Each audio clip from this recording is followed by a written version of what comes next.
আসসালামু আলাইকুম প্রিয় শিক্ষার্থীরা। অনেকেই বিভাগ পরিবর্তন ইউনিট সম্পর্কে তেমন ধারণা রাখো না। একটা মজার তথ্য দেই। অনেকে হয়তোবা ইঞ্জিনিয়ারিং কোচিং করবা, অনেকে মেডিকেল ভর্তি কোচিং করবা।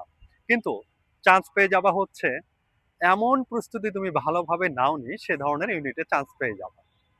হয়তোবা তোমার স্বপ্ন ছিল না ল নিয়ে পড়ার বা আইআর নিয়ে পড়ার, কিন্তু তুমি ওই ধরনের সাবজেক্টে চান্স পেয়ে গেছো।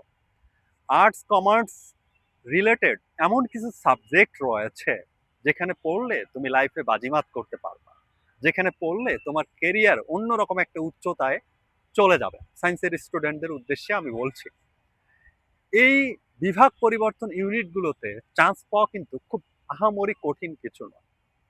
সায়েন্সের স্টুডেন্টদের জন্য একটা বিশাল সংখ্যক সিট প্রতিটা ইউনিভার্সিটিতে বরাদ্দ থাকে। এ বিষয়ে সামনে আমি পরিপূর্ণ প্রস্তুতি বিষয়ে কথা বলবো। তোমরা যারা ভিডিওটি দেখছো তারা এই রকম একটা অপশন আলাদাভাবে রাখতে পারো যে বিভাগ পরিবর্তন ইউনিট নিয়ে আমি একটা সাইট প্রস্তুতি নেব। এই ধরনের একটা অপশন যদি রাখো আমার মনে হয় যে এটা সেরা সিদ্ধান্ত হবে। বিশেষ করে বাংলা, ইংরেজি এবং জিকে তে কিছুটা প্রস্তুতি পাশাপাশি নিবা।